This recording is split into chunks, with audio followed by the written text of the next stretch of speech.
अस्सलाम वालेकुम, कैसे हैं आप सब लोग। मैं माहिर नफ्सियात Hadia Khalid. Today we will talk about people with these symptoms and what medicine to use. ज़हनी सुकून नहीं है, डर है, परेशानी है, बेचैनी है, डिप्रेशन है। प्रेज़िपाम ये दिमाग की दवाई है, दिमाग पर असर करेगी, दिमाग की मुख्तलिफ हिस्सों को सप्रेस कर देगी, जिसके नतीजे में परेशानी की हालत कंट्रोल में आ जाएगी। गैमा अमाइनो ब्यूट्रिक एसिड एक अमाइनो एसिड है जो कि न्यूरोट्रांसमीटर के तौर पर काम कर रहा है। ये उसकी कारकर्दगी को ज़्यादा कर देगी। वो एक्चुअल में हमारी एंग्ज़ायटी, स्ट्रेस और वरी से जुड़ा हुआ है।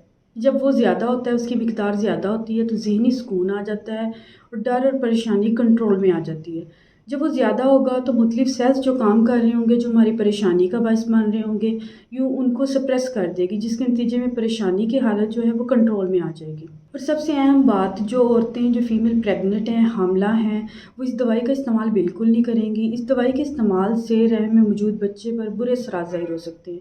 इसलिए दौरान हमल इस दवाई से अवॉइड करना है, इस दवाई का इस्तेमाल नहीं करना। मिकदार खुराक कितनी आपने इस्तेमाल करनी है? 5 मिलीग्राम की खुराक आपने दिन में 3 मरतबा इस्तेमाल करनी है। हर 5 दिन के बाद उस खुराक में इज़ाफ़ा कर देना है 5 मिलीग्राम का, और हद मिकदार जो है वो 10 मिलीग्राम इस्तेमाल करनी है। इससे एंग्ज़ायटी, स्ट्रेस, वरी, डर, डिप्रेशन ये चीज़ें जो हैं ये कंट्रोल में आ जाएँगी। लेकिन मुसलसल इस दवाई का इस्तेमाल नहीं करना। मुसलसल इस्तेमाल से क्या होता है कि मरीज़ दवाई का आदी हो जाता है, जो कि हेल्थ के लिए अच्छा नहीं है। अल्लाह पाक आपको शिफ़ा दे। और इस दवाई से रिलेटेड अगर आपको कोई भी क्वेश्चन हो तो आप कमेंट सेक्शन में मुझसे पूछ सकते हैं। अपना ख़याल रखें। खुदा हाफ़िज़।